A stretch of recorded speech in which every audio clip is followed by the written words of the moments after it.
पहले कि हम आगे बढ़ें, आज का बहुत ही दिलचस्प मुद्दा, बहुत ही दिलचस्प है। तो देखिए पहले ये रिपोर्ट, उसके बाद फिर आज का मुद्दा डिबेट।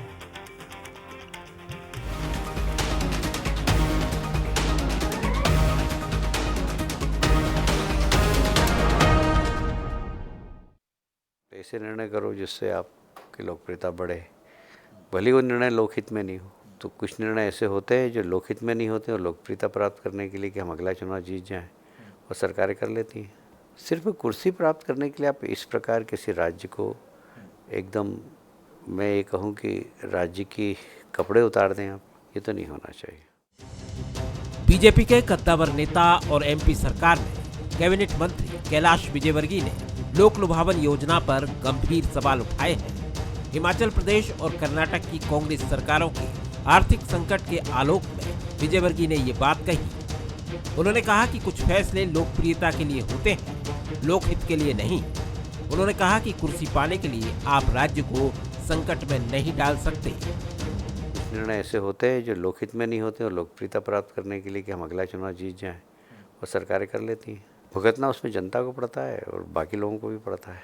सिर्फ कुर्सी प्राप्त करने के लिए आप इस प्रकार किसी राज्य को एकदम, मैं ये कहूँ कि राज्य की कपड़े उतार दें आप, ये तो नहीं होना चाहिए। और इसी योजनाओं का एक वर्ग विशेष को विरोध करना चाहिए, तो समाज का नुकसान होता है। समझदार व्यक्ति चुप है आजकल। दक्षिण भारत से शुरू हुई फ्री बांटने वाली राजनीति ने पूरे देश में पैर पसार लिए हैं, जिनका खामियाजा भारी भरकम कर्ज के रूप में प्रदेशों को भुगतना पड़ रहा है। टैक्स पेयर का पैसा लोक लुभावन योजना में पानी की तरह बहाया जा रहा है। बीजेपी कांग्रेस दोनों इस राह के पथिक हैं।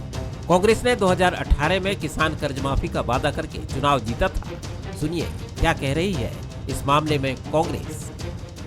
लोक लुभावन योजनाओं के बारे में कैलाश विजयवर्गीय जी जो आपका बयान है, क्या ये आपकी अपनी पार्टी के ऊपर तो नहीं है?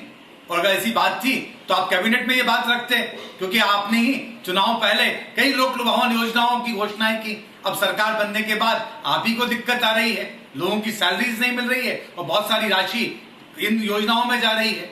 जनता के हित में हम काम करें, घोषणाएं तो बड़ी बड़ी कर दी, लेकिन क्या अंजाम तक पहुंचा पा रहे हैं? चुनावों में फ्री स्कीम्स यानी रेवड़ी कल्चर का मामला सुप्रीम कोर्ट में है। सुप्रीम कोर्ट इसकी परिभाषा तय करने वाला है, लेकिन राजनीतिक दलों की तरफ से मुफ्त वादों और घोषणाओं का ज्वार रुकने का नाम नहीं ले रहा है।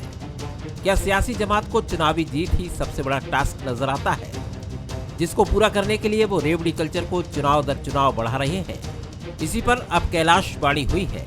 इसका सियासी असर क्या होगा, ये देखना बाकी है। नमस्कार, आज का मुद्दा में आपका बहुत बहुत स्वागत है। मैं हूं शरद द्विवेदी और आज का हमारा मुद्दा है मुफ्त रेवड़ी पर वार। एक बेहद संवेदनशील मसला जो उठाया है मध्य प्रदेश के senior cabinet minister Kailash Vijayvargiya ji ने। और जैसा हमने आपको बताया कि हिमाचल प्रदेश सरकार और कर्नाटक की सरकार पर ठेकेदारों का, कॉन्ट्रैक्टर्स का करीब 25,000 करोड़ रुपया बकाया है और वो देने की स्थिति में फिलहाल नहीं है। और बात करें हिमाचल की तो ओल्ड पेंशन स्कीम लागू की और इंदिरा गांधी प्यारी बहना योजना, जिसके तहत 1,500 रुपये देने का उनका हर महीने ये योजना है। इन दोनों ने राज्य को बिल्कुल चौराहे पर खड़ा कर दिया है और मुख्यमंत्री को और तमाम मिनिस्टर्स ने ये फैसला किया है कि वो 2 महीने तक तनख्वाह नहीं लेंगे। हालांकि ये कितना मददगार होगा। मध्य प्रदेश में भी कई वेलफेयर स्कीम्स हैं और पूरे देश में अब हरियाणा, बिहार और झारखंड की बात करें अगर, तो हो सकता है आपको कुछ इसी तरह की योजनाओं की घोषणा देखने को मिले, जो क्योंकि इन योजनाओं को ऐसा माना जा रहा है, इसकी शुरुआत दक्षिण भारत से हुई और फिर ऐसा माना जाने लगा कि चुटकी बजाते जीतने का मंत्र एक ही है। वेलफेयरिज्म के नाम पर, कल्याणवाद के नाम पर ऐसी योजनाओं की झड़ी लगा दीजिए। लेकिन ये कोई नहीं सोचता कि राज्यों के रिसोर्सेज सीमित हैं और वो कहाँ से राज्य में विकास के कार्य संचालित करेंगे। हरियाणा की बात तो अभी चुनाव में सामने आएगी, लेकिन कर्नाटक और हिमाचल एक एग्जाम्पल हैं पूरे देश के सामने कि आप ऐसी योजनाओं की घोषणा बहुत सोच समझ कर करिए, क्योंकि जिनमें कई 100 करोड़ रुपए का व्यय सरकारी खजाने पर आता है उनको सोचना ही चाहिए। बंसल न्यूज़ के सवाल, क्या मुफ्त रेवड़ी की राजनीति पर कैलाश वाणी का असर होगा, क्योंकि प्रधानमंत्री नरेंद्र मोदी के संदर्भ में भी ये माना जाता है कि वो भी यही सोच रखते हैं। क्या दक्षिण से शुरू हुई फ्रीबीज की सियासत विकास पर असर डालती है? बेशक हाँ। क्या लोकप्रिय बनने की कोशिश लोकहित को प्रभावित करती है? बिल्कुल, ये भी एक अहम सवाल है। जो मेहमान हमारे साथ हैं, चलिए उनकी तरफ रुख करते हैं। हमारे साथ हैं संदीप पौराणिक जी, वरिष्ठ पत्रकार हैं, राजनीतिक विश्लेषक हैं, उनका बहुत स्वागत करता हूं। मिलन भार्गव जी हैं, प्रवक्ता हैं, भारतीय जनता पार्टी के युवा नेता हैं, उनका बहुत स्वागत है। और भूपेंद्र गुप्ता जी हैं, वरिष्ठ नेता हैं, कांग्रेस के प्रवक्ता हैं, उनका बहुत स्वागत करता हूं। संदीप जी, ये ऐसे विषय हैं कि जिन पर हर सरकार, कांग्रेस की हो, बीजेपी की हो, एक दूसरे पर उंगली तो उठाती है, लेकिन सबके पास समाधान यही है, कर्जा माफ़ कर दो, एकदम से कोई बड़ी घोषणा कर दो, लेकर आ जाओ। मध्य प्रदेश के 2023 के चुनाव में दोनों ही पार्टियों ने एक ऐसी योजना की घोषणा की जो महिलाओं के लिए रही, और बीजेपी सत्ता में आई तो वो अमल कर रही है। अगर बीजेपी की जगह कांग्रेस सत्ता में आती तो वो भी इस पर अमल करती, और महिलाओं को प्रतिमाह, जैसा हिमाचल प्रदेश की सरकार, और भी हम सुन रहे हैं कि देश में कई राज्य इस योजना पर निगाह रखें। खुद महाराष्ट्र में आपको इसको लेकर डिक्लेरेशंस और तमाम तैयारियां चल रही हैं। आप कैसे देखते हैं? कैलाश विजयवर्गीय जी ने बहुत राजनीति की सीमाओं से हटकर बहुत साहसिक उनका स्टेटमेंट है, हेड्स ऑफ है कि उन्होंने टैक्स पेयर्स के लिए बात की है कि भैया आप तो सामने आओ, आप तो राजनीतिक दलों से पूछो ये क्या है। शरद जी, बात ठीक है कि कैलाश जी ने जो बात कही है कि टैक्स पेयर का पैसा या विकास का पैसा आप रेवड़ियों में बांट देते हैं, इसका असर पड़ता है, सरकारों पर कर्ज बढ़ता है। लेकिन उन्होंने ये नहीं सुझाया कि वो करेंगे क्या। वो सरकार में है, मेरा अपना मानना है कि वो सत्ताधारी दल का हिस्सा हैं, उन्हें भी सरकार की तरफ से पहल करनी चाहिए, बताना चाहिए कि सरकार क्या करेगी।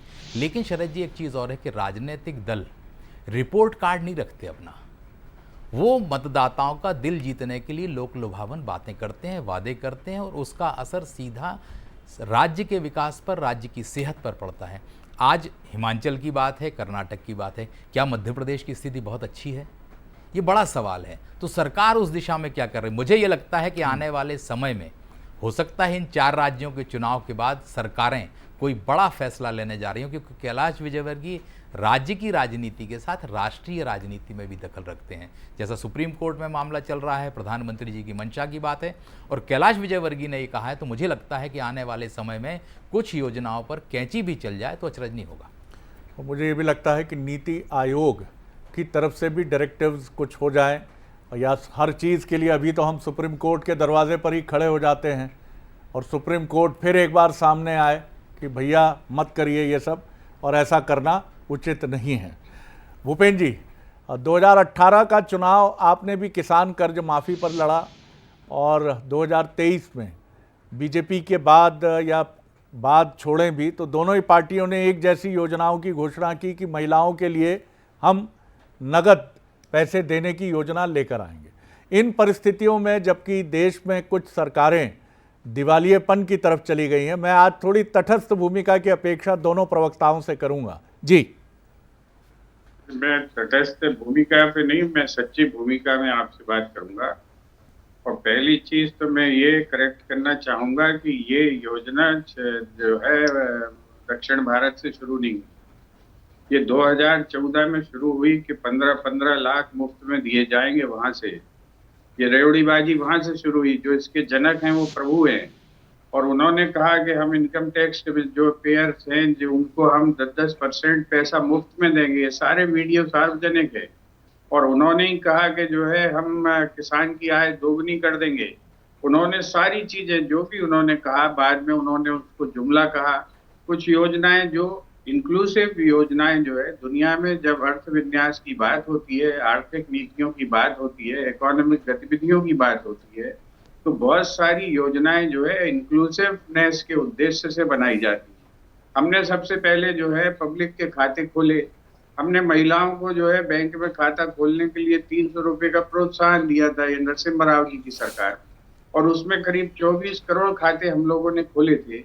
और जिनके अंदर पैसा था, जीरो बैलेंस का वो पैसा रहता था, आज जो है उस योजना पर पर्ची चिपका के जनधन योजना बना के और जो काम किया गया है उसमें आप पता करें 10 करोड़ खाते बंद पड़े हैं, इनऑपरेटिव पड़े।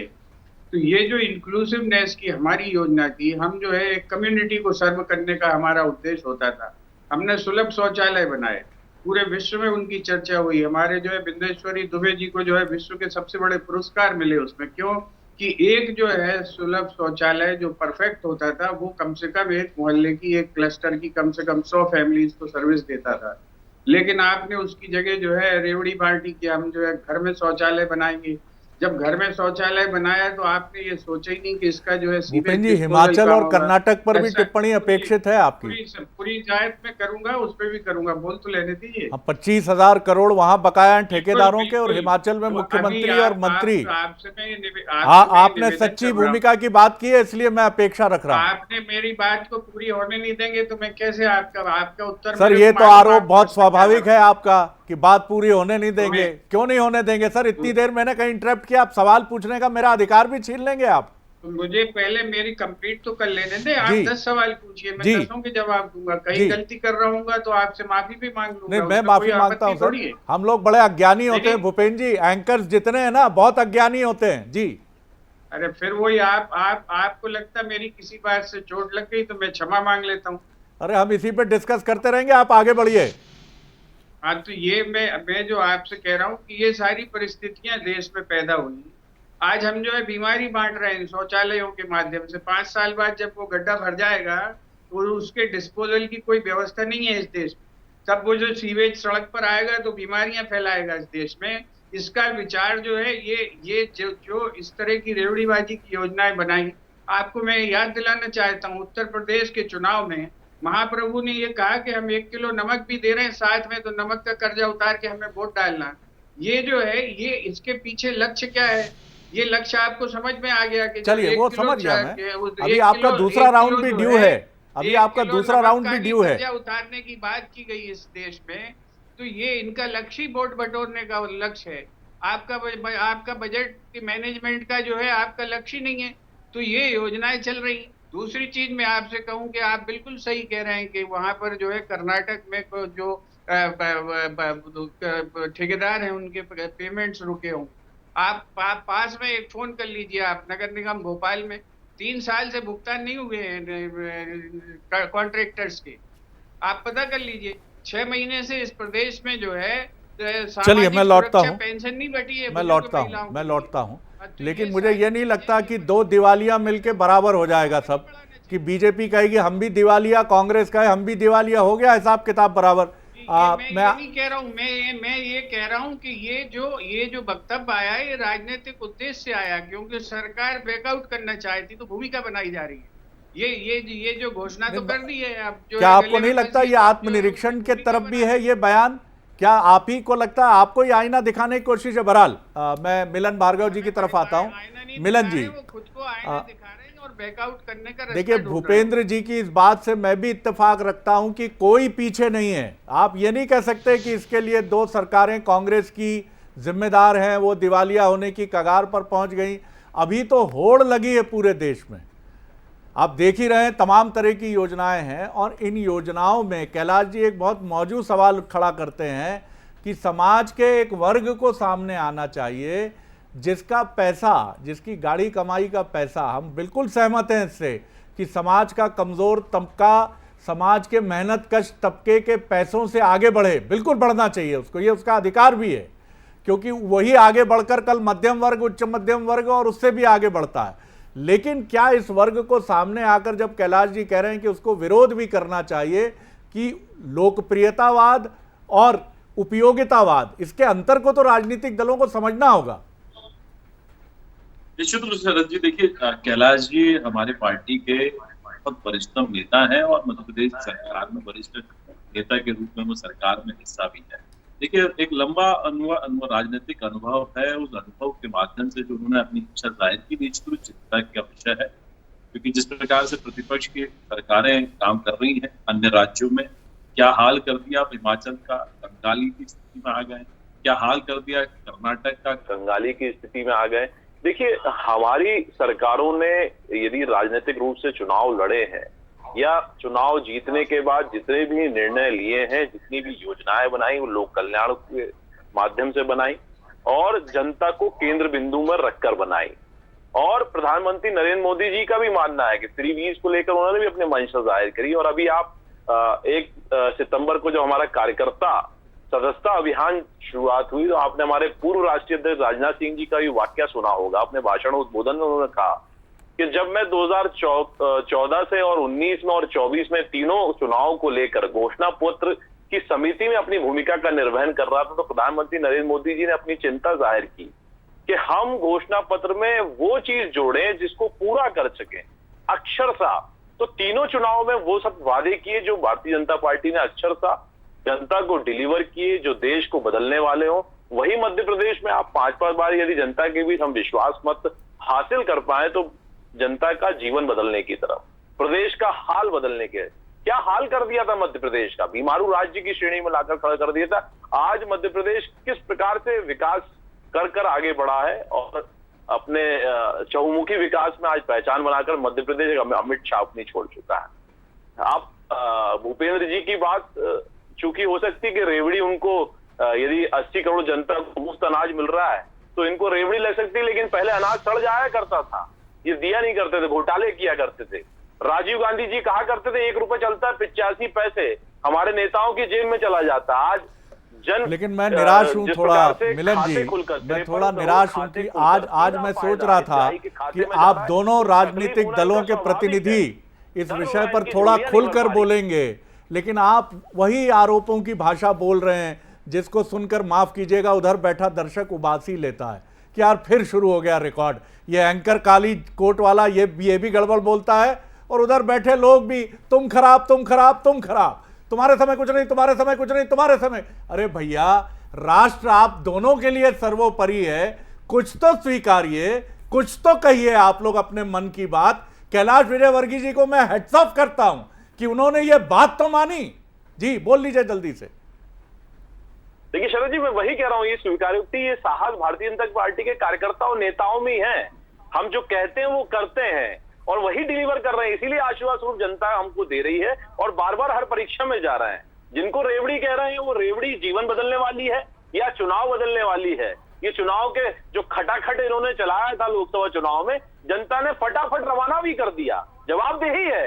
लेकिन ये स्वीकारोक्ति भारतीय जनता पार्टी के कार्यकर्ताओं नेतृत्व में है। हम जितने भी निर्णय और जितनी भी योजनाएं हैं वो जनहितकारी हैं, जनता को केंद्र में रखते हुए हैं, ना ही फ्री रेवड़ी हैं। अब रेवड़ी जो बांटते थे वो खटाखट और फटाफट मैं लौटता हूं भूपेंद्र जी, आपकी तरफ भी आता हूं।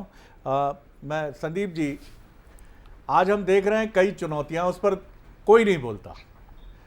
यदा कदा मीडिया में कुछ आपको चीज़ें मिल जाएंगी, लेकिन कोई नहीं बोलता कि आज खेतीहर श्रमिकों की अगर हम बात करें तो भोपाल और इसके आसपास के ज़िलों में आप देख लीजिए कि कितनी उनकी उपलब्धता है। कारण सबके सामने है, मनरेगा से शुरू होती है कहानी और कोविड के समय से मुफ्त अनाज तक वो निरंतर चलती चली जाती है।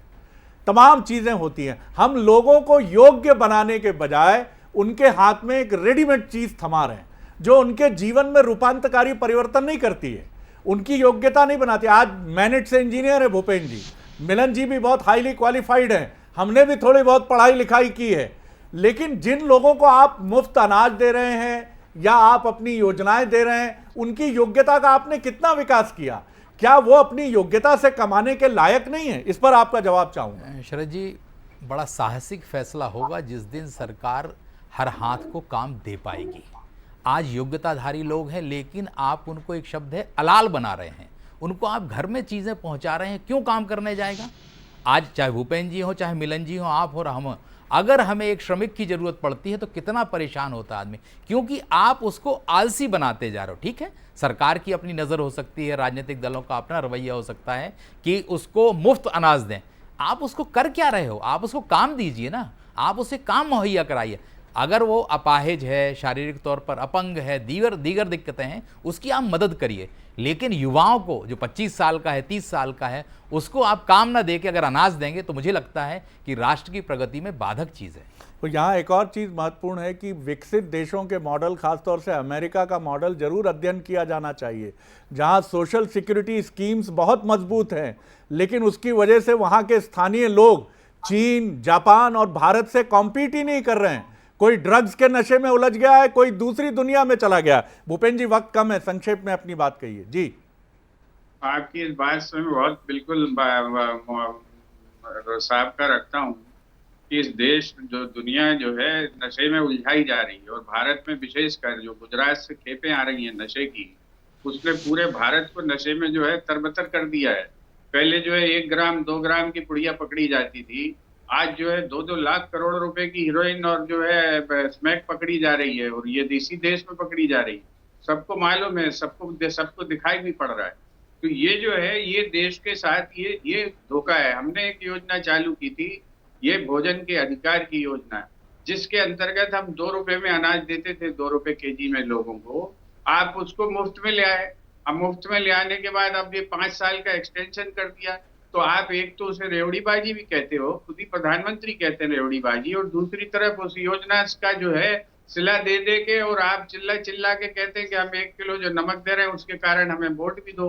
तो ये जो राजनीति का ये जो दो मुहापन है, ये खतरनाक है। आप सीधी और सपाट बात करना राजनीतिक दलों को शुरू करना पड़ेगा। आज जो कैलाश जी ने बात की है, वो बात तो बहुत प्रिय लगती है सुनने में, लेकिन इसके पीछे पॉलिटिकल मोटिव जो है वो भी दिखाई पड़ता है कि भारतीय जनता पार्टी की सरकारें बैकआउट करने के लिए रास्ता ढूंढ रही है। अगर कहीं ब्रीदिंग स्पेस मिल जाए तो भग लो। जनता का जो वादा किया था वो वादा पूरा नहीं कर पा रहे हैं। आपने 15 लाख को तो जुमला खुद ही बोल दिया इन लोगों ने कि हमारा ये जुमला था, चुनाव जीतने के लिए हम इस तरह की बातें करते रहते हैं और जनता को बेवकूफ बनाते रहते हैं। मिलन जी, तो उन्होंने खुद ही मिलन जी, वक्त कम है मेरे पास, ये बातें संक्षेप में मिलन जी। राहुल गांधी एक लक्ष्य है कांग्रेस पार्टी का भारत को पिछड़ा दिखाना, भारत को बदहाल दिखाना, लेकिन जो अंतर्राष्ट्रीय एजेंसियां हैं वो कह रही है 11वें पायदान से 5वें पायदान पर आर्थिक रूप से प्रगति भारत कर रहा है, और तीसरे लक्ष्य को पाने के लिए प्रधानमंत्री नरेंद्र मोदी जी के लक्ष्य के लिए भारतीय जनता पार्टी की सरकारें लगातार प्रयास कर रही है और जीवन बदलने का काम कर रहे हैं। सुन लीजिए भूपेंद्र जी, वक्त कम है मेरे पास, सुन लेते हैं जरा मिलन जी को। भारत और मध्य प्रदेश को बदहाल दिखाना, अति पिछड़ा दिखाना, खराब दिखाना और नशाखोरी वाला भारत बताना, ये निश्चित रूप से इनका एजेंडा हो सकता है, लेकिन हमारा भारत बढ़ता हुआ है, प्रगति करता हुआ है, लगातार हम लोग आगे बढ़ रहे हैं। आज जो विकसित राष्ट्र है वो भी कह रहे हैं प्रधानमंत्री मोदी जी व्यवस्था करें, युद्ध समाप्त कराएं। आज अनेक राष्ट्र प्रधानमंत्री नरेंद्र मोदी जी को सम्मानित कर चुके हैं, लेकिन कांग्रेस पार्टी को आज सुहा नहीं रहा है। वो लगातार भारत के विरोध करते जा रहा है। चलिए, बहुत शुक्रिया आप तीनों मेहमानों का। लेकिन ये बहुत अहम सवाल है कि कहाँ से आप वो साहस भीतर लेकर आएंगे, जो साहस आपसे ये कहेगा कि आप कुछ चीज़ों पर आत्मनिरीक्षण की तरफ बढ़ेंगे।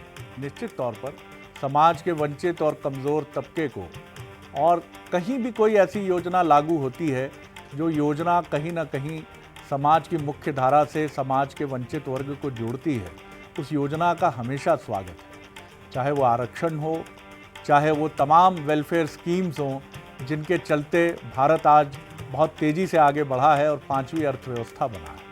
लेकिन कुछ चीज़ें जो आसमानी सुल्तानी हैं, जो आपकी सड़कों पर असर डालेंगी, जो आपके भुगतान पर असर डालेंगी, जो आपके माथे की सलवटों को और गहरा कर देंगी, आज चाहे भूपेंद्र जी हों, चाहे मिलन जी हों, चाहे बीजेपी कांग्रेस के तमाम नेता हों, उनको अपने पूर्वजों की तरफ जाना होगा, बीजेपी की बात हो या कांग्रेस की, और उन्हें देखना होगा कि उनके पूर्वज कितने साहस से कुछ मुद्दों पर, देश से जुड़े मसलों पर ये स्वीकारते थे कि ये चीज़ ठीक नहीं है और इसे ठीक करने की ज़रूरत है।